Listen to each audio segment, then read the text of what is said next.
చేసుకుందాం. పరిశుద్ధ గ్రంథము నుండి మొదటి దినవృత్తాంతముల గ్రంథము 28వ అధ్యాయము 9వ వచనం. మొదటి దినవృత్తాంతముల గ్రంథము 28వ అధ్యాయము మొదటి వచనాన్ని అందరూ కూడా బైబిల్ తెరచి వాక్యాన్ని గమనించండి. కొంతమంది బైబిల్ తీస్తారు, ఎవరైనా చదివేశారనుకోండి ఇంకా తీయడం మానేస్తారు. అలా కాదు, ఎవరన్నా చదివినా చదవకపోయినా మీ రిఫరెన్స్ మీరు తీసుకొని దాన్ని ధ్యానం చేయాలి. మంచిది, చదవండి అమ్మా. సొలొమోనా, నా కుమారుడా, నీ తండ్రి యొక్క దేవుడైన యెహోవా అందరి హృదయములను పరిశోధించువాడును, ఆలోచనలన్నిటినీ సంకల్పములన్నిటినీ ఎరిగిన వాడునై ఉన్నాడు. నీవు ఆయనను తెలుసుకొని హృదయపూర్వకముగాను మనపూర్వకముగాను ఆయనను సేవించుచు ఆయనను వెదికిన ఎడల ఆయన నీకు ప్రత్యక్షమగును. నీవు ఆయనను విసర్జించిన ఎడల ఆయన నిన్ను నిత్యముగా త్రోసివేయును. చాలమ్మా. ప్రభునందు ప్రియమైన దేవుని సంగమా, సొలొమోనుతో మాట్లాడుచున్నటువంటి మాటలు.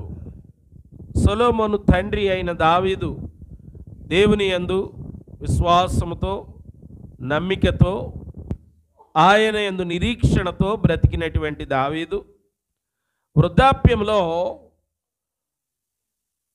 తన కుమారుడైనటువంటి సొలొమోనుకు చెప్పుచున్న మాట ఇది. సొలొమోనా, నా కుమారుడా, నీ తండ్రి యొక్క దేవుడైన యెహోవా అందరి హృదయములను పరిశోధించువాడు. తన కుమారుడికి చెబుతున్నాడు దావీదు, దేవుడు అందరి హృదయములను పరిశోధించేవాడు, ఆలోచనలను అన్నిటినీ సంకల్పము అన్నిటినీ ఆయన ఎరిగిన వాడై ఉన్నాడు. మన ఆలోచనలు, మన సంకల్పాలు, మన ప్రయత్నాలు అన్నీ కూడా ఆయనకు తెలుసు. కాబట్టి నీవు నీ హృదయములో ఏది ఆలోచించినా, నీవు ఏది సంకల్పించినా దానిని ఎరిగినవాడు ప్రభు అయినటువంటి దేవుడు. కాబట్టి నీవు ఆయనను తెలుసుకో, హృదయపూర్వకముగా మనపూర్వకముగా ఆయనను సేవించుము. ఒక తండ్రి తన కుమారునికి చెప్పుచున్నటువంటి మాటలు ఇవి. ప్రభునందు ప్రియమైన దేవుని బిడ్డలారా, దేవుడు హృదయములను పరిశోధించే దేవుడు, హృదయాంతరంగములను ఎరిగిన దేవుడు. దేవుడు నీ ఆలోచనలను ఎరిగిన దేవుడు గనుక ఆయనను నీవు ఎలా సేవించాలంటే హృదయపూర్వకముగాను మనపూర్వకముగాను ఆయనను నీవు సేవించు. ఆయనను వెదికిన ఎడల ఆయన నీకు ప్రత్యక్షమగును. ఆయనను వెదకాలి. ప్రభునందు ప్రియులారా, నీవు ఆయనను విసర్జించిన ఎడల ఆయన నిన్ను నిత్యముగా త్రోసివేయను. కాబట్టి ప్రియమైన దేవుని బిడ్డలారా, దావీదు తన కుమారుడైన సొలొమోనుకు చెప్పుచున్నాడు. ఈ సందర్భంగా మనందరికీ కూడా ఈ మాట వర్తిస్తుంది. దేవునిని వెదికే వారముగా మనం ఉన్నామా?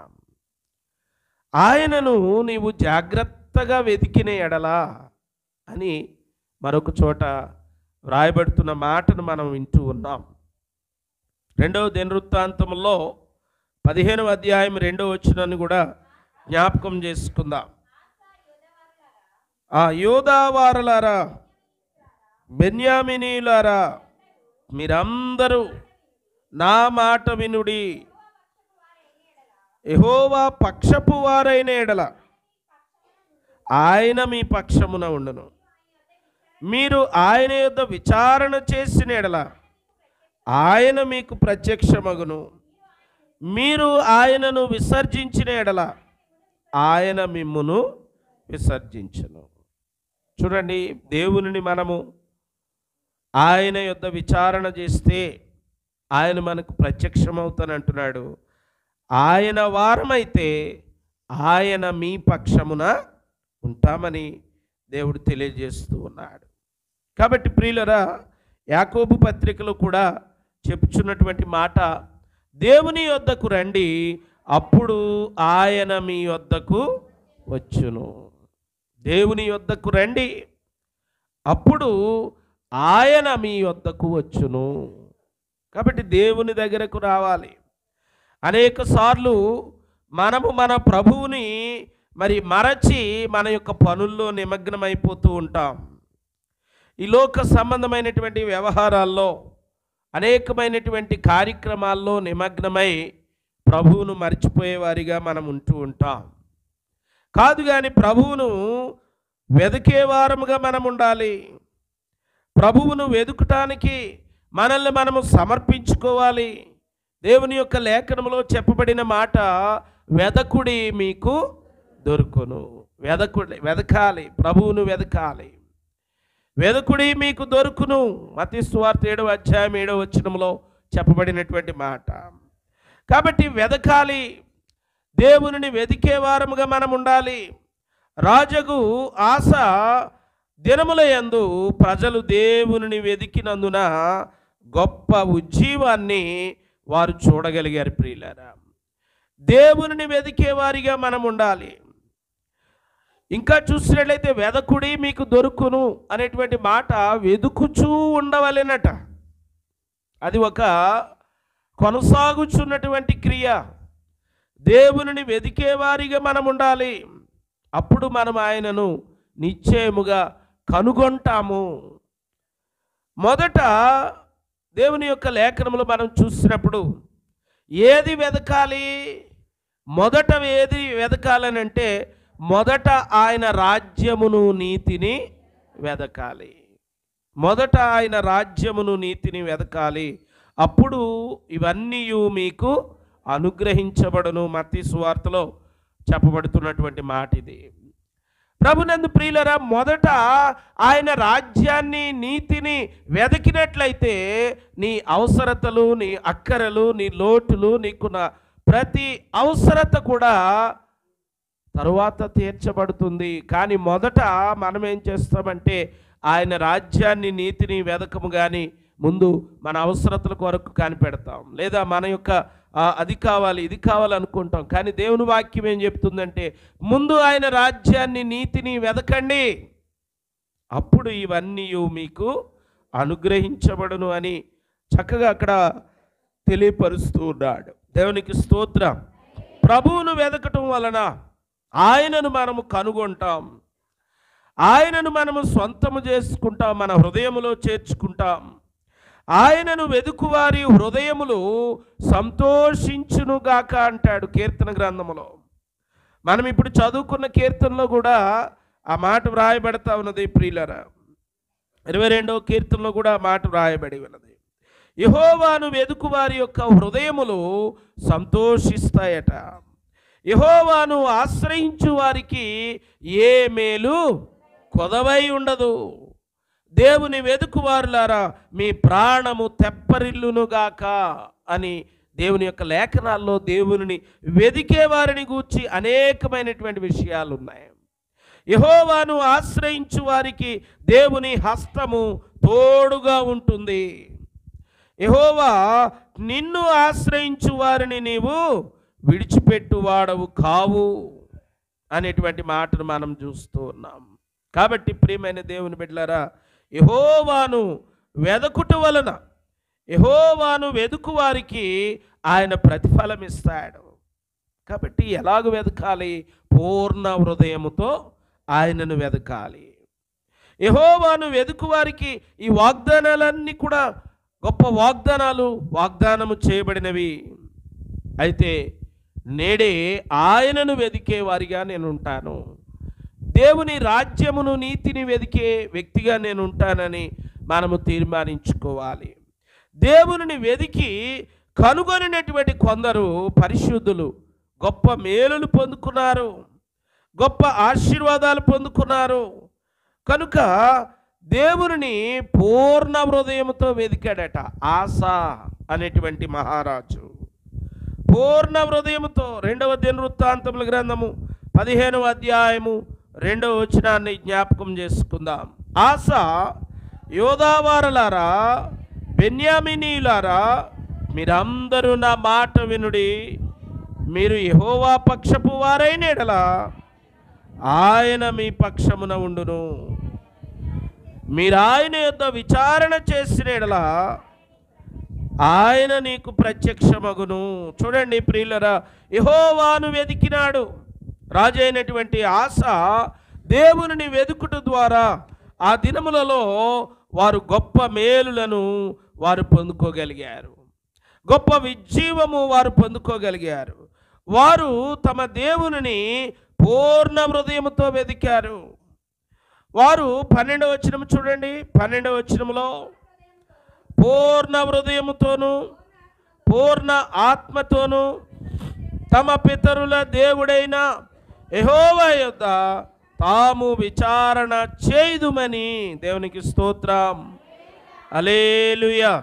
ఒక తీర్మానం చేసుకున్నారు ఇక్కడ.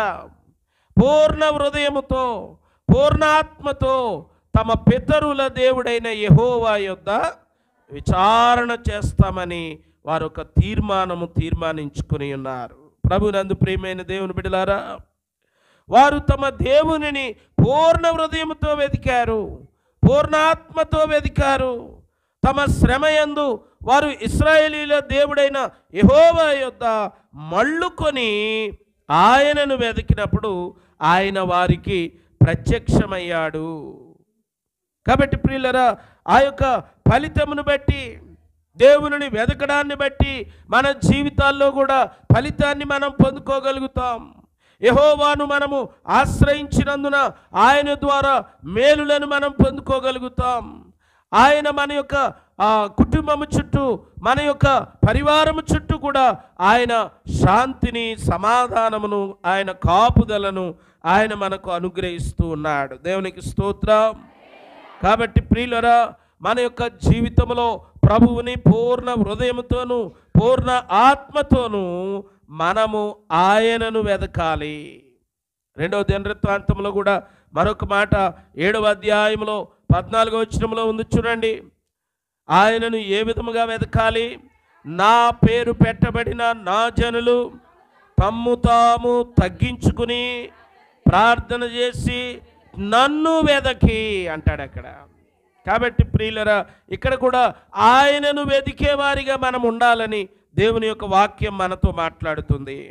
నన్ను వెదకి తమ చెడు మార్గములను విడిచిన యెడల ఆకాశము నుండి నేను వారి ప్రార్థనలు విని వారి పాపములను క్షమించి వారి దేశమును స్వస్థపరచుదును. ఎంత గొప్ప సంగతి చూడండి.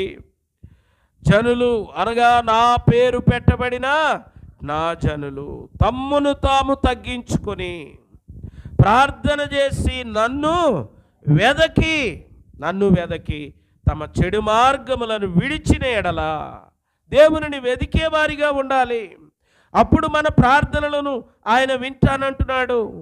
ఆయనను వెదికే వారముగా, ఆయనను ప్రార్థించేవారముగా. ఇంకొక మాట ఉంది అక్కడ, తమ్ము తాము తగ్గించుకునే స్వభావం ఉండాలి. మన యొక్క జీవితాల్లో తగ్గింపు కనబడాలి. ఎందుకంటే అందరికన్నా తగ్గింపును మన ప్రభు అయినటువంటి యేసుక్రీస్తు వారు ఆయన జీవితంలో చూపించారు ప్రియులారా. కానీ మనము చాలా సందర్భాల్లో తగ్గించుకోవడానికి ఒప్పుకోం.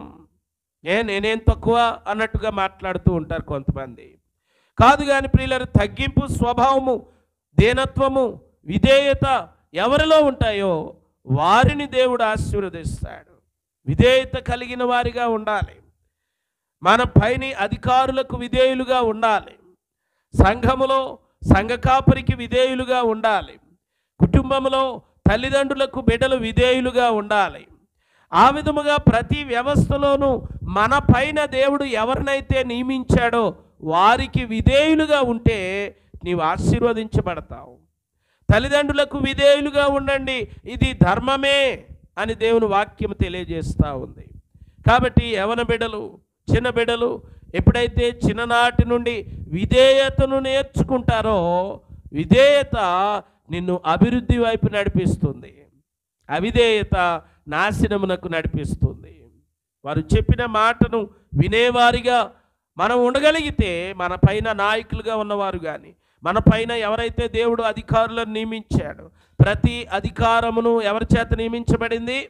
దేవుని చేత. నీవు అధికారికి లోబడుతున్నావంటే ఆ అధికారి నియమించబడింది దేవుని చేత కనుక నీవెవరికి లోబడుతున్నావు? దేవునికి లోబడుతున్నావు. అలాగే కుటుంబంలో యజమాని నీకు అధికారి.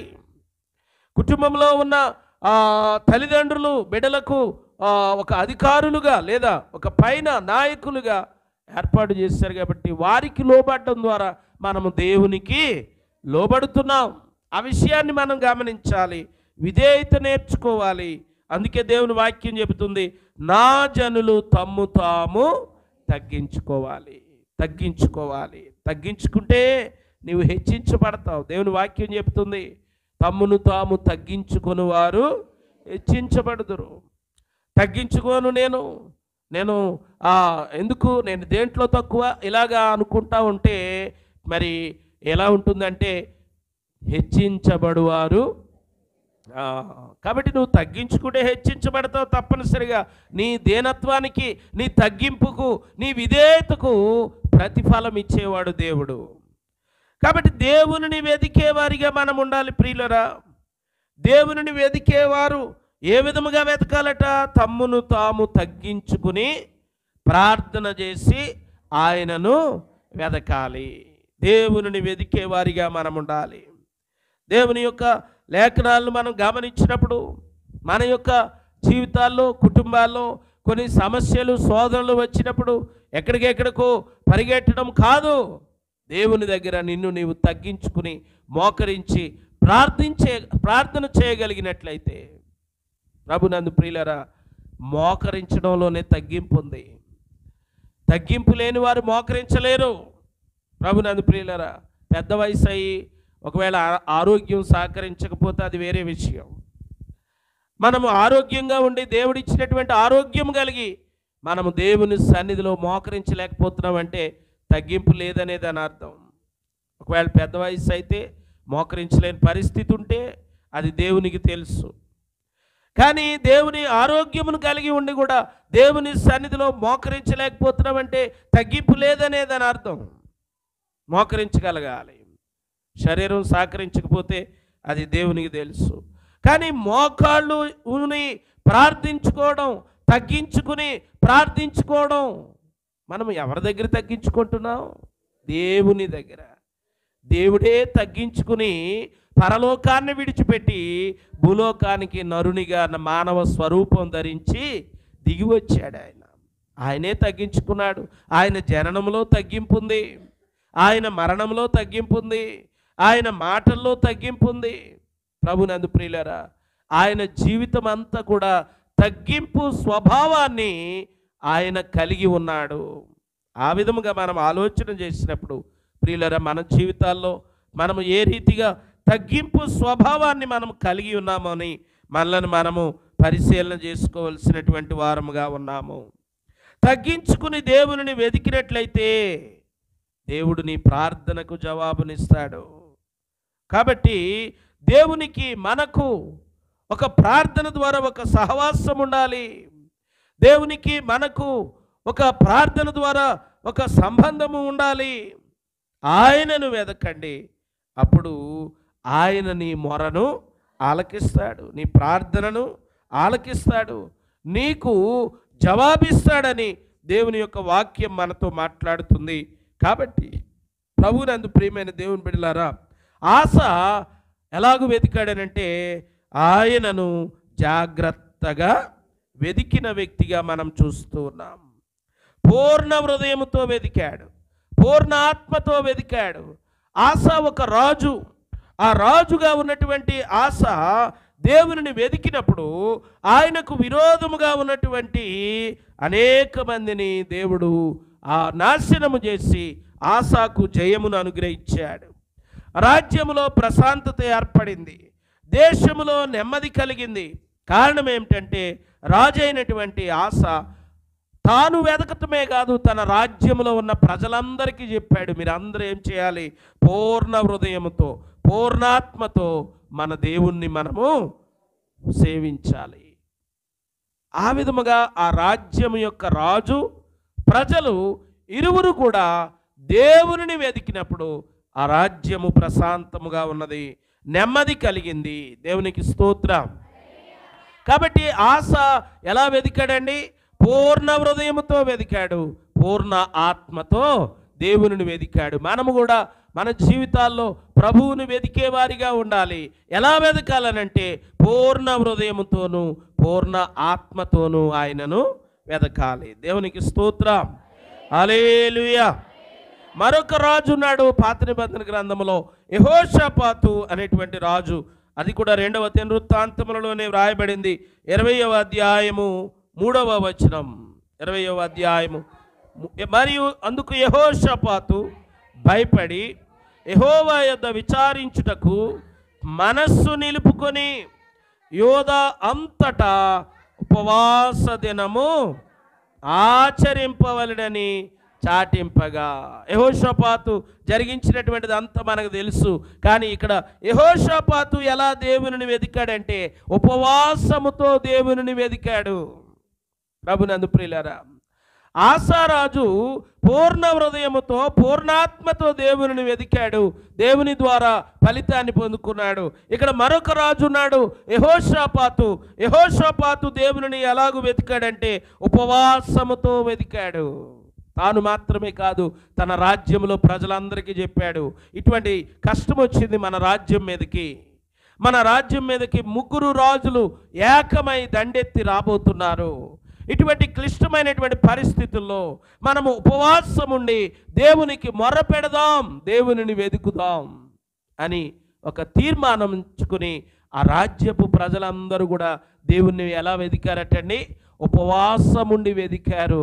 ఆ రాజ్యమునకు దేవుడు గొప్ప జయమును అనుగ్రహించాడు. యెహోషాపాతు మరి దేవునిని వెతికినప్పుడు ఏక మనస్సుతో, మనస్సు నిలుపుకొని ఏక మనస్సుతో ఉపవాసముతో దేవునిని వెతకాలని ఆ యెహోషాపాతు ఉన్నాడు. అలాగే తన రాజ్యపు ప్రజలకు కూడా ప్రకటన చేశాడు. కాబట్టి యోధా ప్రజలందరూ కూడా దేవుని వలన సహాయం పొందడానికి వారందరూ కూడా సమావేశమై యోదయ పట్టణం నుండి ప్రజలు ఆయనను వెతకడానికి వచ్చారు. దేవునికి స్తోత్రం. వారు ఎలాగూ దేవునిని వెతికిరి అని మనం ఆలోచన చేసినప్పుడు మొట్టమొదటిగా వారు దేవుని ఆలయంలో సమావేశమయ్యారు, ఆరాధించారు, ప్రార్థించారు. కాబట్టి ప్రియమైన దేవుని బిడ్డలారా, మరి మనము కూడా ప్రభువు కొరకు లేదా మన యొక్క ప్రభువుని ఆరాధించడానికి ఇక్కడ మనం సమావేశమై ఉన్నాం. మనము కూడా మన యొక్క జీవితాల్లో కలిగినటువంటి శ్రమను బట్టి లేదా దేవునిని ఏ రీతిగా వెతకాలనంటే ఉపవాసం ఉండి ఆయనను వెతికే వారముగా మనం ఉండాలి. దేవునికి స్తోత్రం. హల్లెలూయా. కాబట్టి దేవునిని వెతికే వారిగా మనం ఉండాలి. కనబడకుండా పోయినటువంటి ఆ వెండి నాణెములను ఆ స్త్రీ ఎలాగ వెతికిందండి? జాగ్రత్తగా వెతికింది. ఇల్లు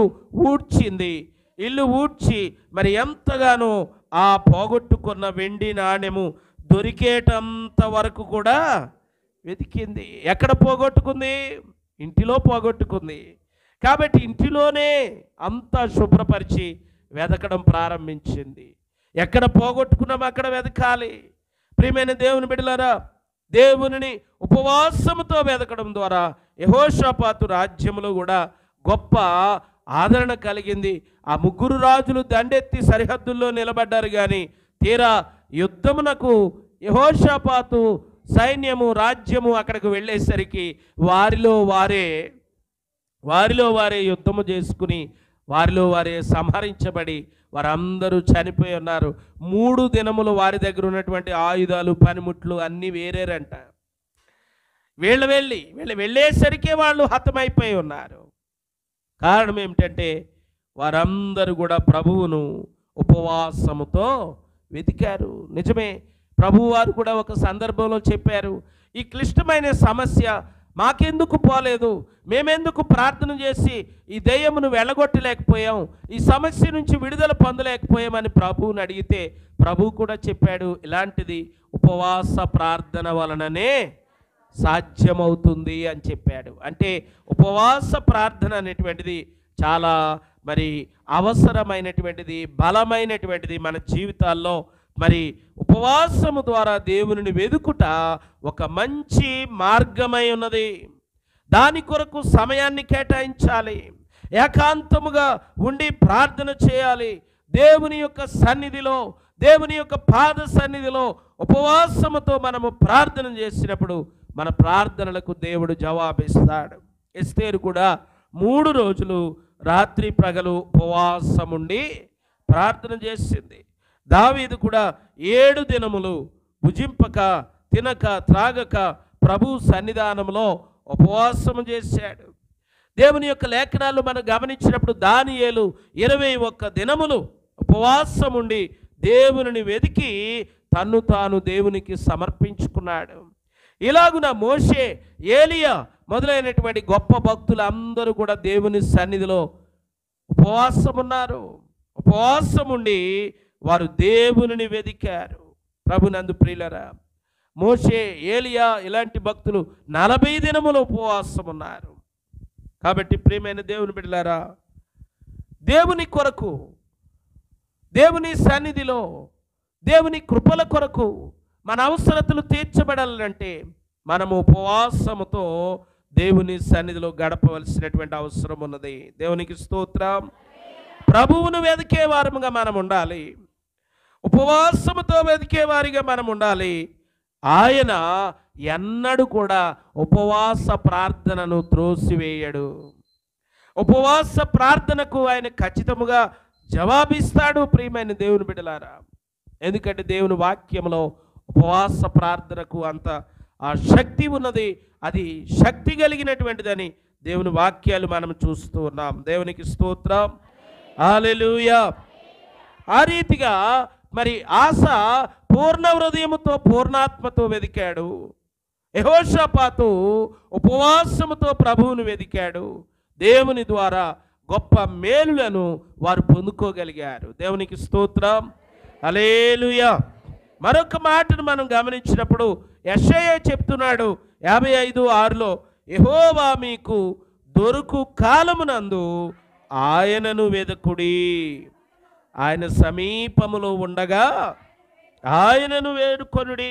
కాబట్టి ప్రియులరా, ప్రభు మనకు సమీపంగా ఉన్నప్పుడు, ప్రభు మనకు సమీపంగా వచ్చినప్పుడు, మనలను దాటి వెళ్ళినప్పుడు మనము ఆయనను విడిచిపెట్టకూడదు. ఎందుకంటే ప్రభునందు ప్రియులరా, భర్తిమయ్య అనేటువంటి గుడ్డివాడు యేసయ్య సమీపంగా వస్తున్నాడని తెలిసి ఈసారి నా ఏమైనా సరే ఆయనను నేను విడిచిపెట్టకూడదు, ఆయన నాకు సమీపంగా వస్తున్నాడు, నేను ఆయనను వెదికే కాలం ఇది, నేను ఆయన ద్వారా కృప పొందుకునే కాలం ఇది, ఆయన ద్వారా నా అవసరత తీర్చబడే సమయం ఇది అని గ్రహించి భర్తిమయ్య ఏం చేశాడో తెలుసా? జనులు అతనిని ఆటంకపరుస్తున్నా సరే, అతనిని వద్దని చెప్తున్నా సరే, అతనిని అరవద్దని ఆయనను కోపపడినా సరే గట్టిగా కేకలు వేశాడు, దావీదు కుమారుడా నన్ను కరుణించుము అని. ఎందుకంటే అది యెహోవా దొరుకు కాలము, అంటే అదే సరైనటువంటి కాలములో మనం ఆయనను వెతకాలి. యెషయా చెప్తున్నాడు 55:6లో, యెహోవా మీకు దొరుకు కాలమందు ఆయనను వెతకండి. ఆయన మీకు దొరికే కాలంలో వెతకాలి. ఒక కాలం రాబోతుంది, ఆ కాలంలో వాక్యం అందదు, అనేకమైనటువంటి పరిస్థితులు రాబోతున్నాయి. ప్రియులరా, ప్రభువుని ఆరాధించుకోవడానికి క్లిష్టమైనటువంటి పరిస్థితులు ఇప్పటికే మన దేశంలోనే కొన్ని ప్రాంతాల్లో చాలా ఆటంకాలు కలుగుతూ ఉన్నాయి. కానీ దేవుని కృప ద్వారా ప్రభువుని ఆరాధించడానికి, ప్రభువు యొక్క వాక్యము ప్రకటించడానికి మనము ఎంతో మరి ఆ ఆ ఇబ్బందులు లేకుండా ప్రభువులో మనము కొనసాగుతున్నామనంటే అది దేవుని కృప. దేవునికి స్తోత్రం. కాబట్టి ప్రభువు మనకు సమీపంగా ఉండగా ఆయన దొరికే కాలంలో ఆయనను మనము వెదికే వారముగా మనం ఉండాలి.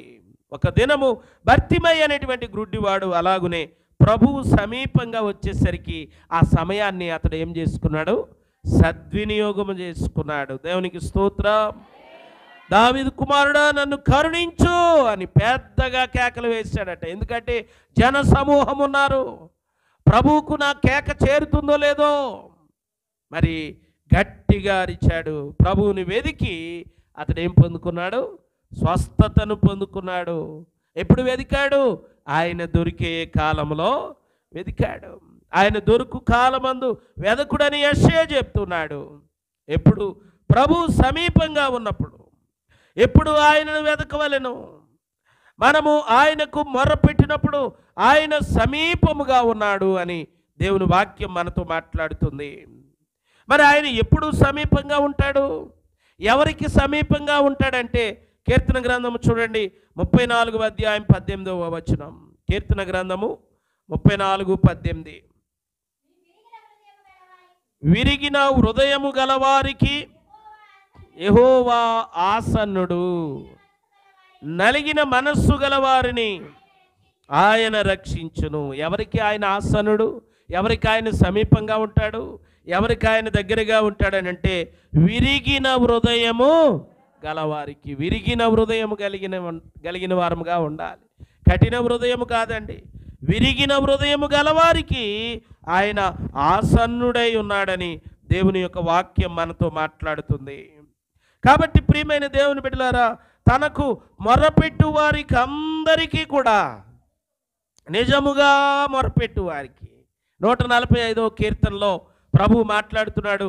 145:18 145:18 వచనంలో ఆయన మాట్లాడుతున్నాడు. చూడండి, తనకు మొరపెట్టు వారికి అందరికీ, తనకు నిజముగా మొరపెట్టు వారికి అందరికీ యెహోవా సమీపముగా ఉన్నాడు. ఆయన ఎవరికి సమీపంగా ఉంటాడంటే ఆయనకు నిజముగా మొరపెట్టే వారికి ఆయన సమీపంగా ఉన్నాడు. కాబట్టి ప్రియమైన దేవుని బిడ్డలారా, యెషయా ఒకానొక దినమున ఆయనను ఆరాధించడానికి ఆయన సన్నిధికి వచ్చాడు, దేవాలయమునకు వచ్చాడు. మరి అది రాజైనటువంటి ఉజ్జియా మృతి పొందినటువంటి సంవత్సరము. దేశమును గురించిన భారము యెషయా హృదయంలో ఉన్నది. ఆయన సమీపంగా వచ్చినప్పుడు ఆయనను చూచాడు యెషయా. ప్రభువు అత్యున్నతమైన సింహాసనమందు ఆసీనుడై ఉండడము యెషయా దర్శనము ద్వారా చూడగలిగాడు. కాబట్టి ఆయన సన్నిధిలో ఆయన సమీపంగా ఉంటాడు. ఆయనకు మొరపెట్టే వారికి ఆయన సమీపంగా ఉంటాడు. కనుక యెహోవా మీకు దొరుకు కాలమందు ఆయనను వెదకుడి. దేవునికి స్తోత్రం. హల్లెలూయా, హల్లెలూయా. ఆ రీతిగా మరి దావీదు కూడా దేవునిని వెదికాడు. దావీదు ఎప్పుడు వెదికాడంటే వేకువనే వెదికినటువంటి దావీదు. దావీదు అనే మాటకు ప్రియుడు లేదా దేవునికి ఇష్టుడు అనేటువంటి అర్థము. అతడు దేవుని హృదయమునకు ఇష్టుడుగా ఉన్నాడు. దేవుని హృదయానుసారుడైన మనుష్యుడు. దానికి కారణం ఏమిటో తెలుసా? దావీదు దేవునిని వెదకడమే. దేవునిని వెదికే వ్యక్తిగా దావీదు ఉన్నాడు. దావీదు అనుభవం ఏమిటంటే, నేను యెహోవా యొద్ద విచారణ చేయగా ఆయన నాకు ఉత్తరం ఇచ్చెను, నాకు కలిగిన భయములన్నిటిలో నుండి ఆయన నన్ను తప్పించెను. దేవుని యొక్క లేఖనము చెప్తున్నటువంటి మాట.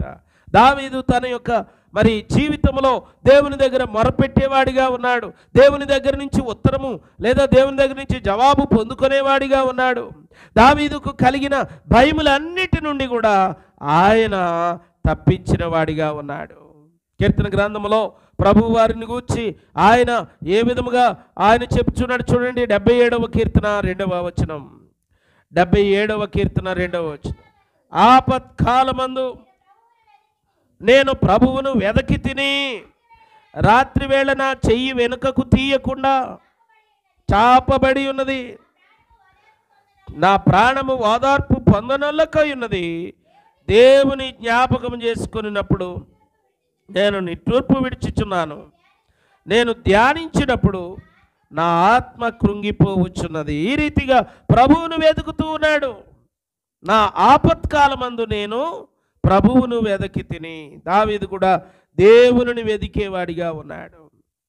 గొలియాతును చూస్తే ఇశ్రాయేలీయులందరూ భయపడ్డారు, సైనికులందరూ భయపడ్డాడు. కానీ గొలియాతును చూసి దావీదు భయపడలేదు. గొలియాతును ఎదుర్కో అన్నాడు, గొలియాతును జయించాడు. కాబట్టి ప్రియమైన దేవుని బిడ్డలారా, దేవుని వెదికే వారిగా దావీదు కూడా ఉన్నాడు. చాలా సందర్భాల్లో దేవా నిన్ను వెదికెదను అంటాడు.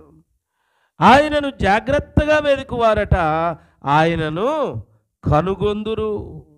కాబట్టి వేకువనే వెదికినటువంటి దావీదు, వేకువనే లేచి ప్రార్థన చేయడం, దేవుని వెదికిన వారిగా మనం ఉంటూ ఉన్నాం. తెల్లవారుజామున ప్రభువుకు ప్రార్థన చేయడం, ఉదయకాలములో ప్రభువును వెదకడం మన జీవితాలకు ఎంతో ఆశీర్వాదకరము ప్రియమైన దేవుని బిడ్డలారా. కాబట్టి ప్రభు అయినటువంటి యేసుక్రీస్తు వారు కూడా ఏకాంతముగా ఆ అరణ్యంలోనికి వెళ్ళి వేకువజామున ప్రార్థన చేస్తూ ఉండేవారు. కాబట్టి ఆ రీతిగా ప్రభువును వెదికాడు. వేకువనే ప్రభువును వెదకాలి. మొదటిగా ఆయన రాజ్యమును నీతిని వెదకండి అన్నట్టుగా మన జీవితంలో రోజు ప్రారంభంలోనే దేవుని దగ్గర మోకరించి ప్రార్థించుకుని మన రోజును ప్రారంభిస్తే గొప్ప ఆశీర్వాదాలు మనం పొందుకోగలుగుతాం. దేవునికి స్తోత్రం, హల్లెలూయా. చివరిగా కన్నీటితో వెదకిన మగ్దలేనే మరియా. కాబట్టి కన్నీరు కార్చింది. యేసయ్యకు పునరుత్థాన దినమున సుగంధ తైలములు పూయాలని సమాధి దగ్గరికి వెళ్ళింది. సమాధిలో ఖాళీగా ఉండడం చూసి కన్నీటితో ప్రభువును వెతికింది. కనుగొందా? కనిపించాడా ప్రభు? ఆమెకు కనిపించాడు. కన్నీటితో వెతికింది మగ్దలేనే మరియా. కాబట్టి ప్రియమైన దేవుని బిడ్డలారా, మరియా అనేటువంటి మాటకు కన్నీరు అని కూడా అర్థం ఉన్నది. కాబట్టి మగ్దలేనే మరియా కన్నీటితో ప్రభువును వెతికి పునరుత్థానుడైనటువంటి యేసయ్యను మొట్టమొదటి దర్శనాన్ని పొందుకున్నటువంటి భాగ్యం ఎవరికి కలిగిందండి? మగ్దలేనే మరియకే. పునరుత్థానమైన తర్వాత ప్రభువు మొట్టమొదటిగా మగ్దలేనే మరియకు కనబడ్డాడు. కారణం ఏమిటంటే ఆమె కన్నీటితో వెతికింది, కన్నీటితో వెతికింది. కాబట్టి ప్రియులరా, ఆయనను వెతికి వెంబడించింది. అంకను చీకటిగా ఉన్నప్పుడే మగ్దలేనే మరియ పెందల కడలేచి సమాధి వద్దకు వెళ్ళి ప్రభువును వెతికింది. దేవునికి స్తోత్రం. ఆ తర్వాత మాటలు మనం చూస్తే మరియా సమాధి ఎదుట నిలిచి ఏడ్చుచుండెను అని అక్కడ వ్రాయబడింది. అనగా కన్నీటితో ప్రభువును వెతికింది మగ్దలేనే మరియ, కన్నీటితో ప్రభువును వెతికింది. కాబట్టి ప్రియమైన దేవుని బిడ్డలారా, సీమోను ఇంట ఆయన ఉన్నప్పుడు కూడా ఆమె కన్నీరు కార్చి ఆయన పాదములను కడిగింది. కాబట్టి ప్రభునందు ప్రియులారా, ఆయన పాదములను తన కన్నీటితో కడిగింది. తన తల వెంట్రుకలతో ఆయన పాదములను తుడిచింది. మరి ఆయన చనిపోయి సమాధి చేయబడి 3వ దినమున పునరుత్థానుడైన తరువాత ఆయనను చూడడానికి సమాధి వద్దకు వెళ్ళి కన్నీటితో ఆయనను వెదికింది. కాబట్టి ప్రియమైన దేవుని బిడ్డలారా, కన్నీరు ఎప్పుడు వస్తాయంటే నీ హృదయము పగిలితే, నీ హృదయము విరిగి నలిగిన హృదయం అయితేనే కన్నీరు వస్తాయి. కన్నీటితో ఆయనను వెదికిన ఎడల ఆయన వాటి కన్నీటిని త్రోసివేయడు.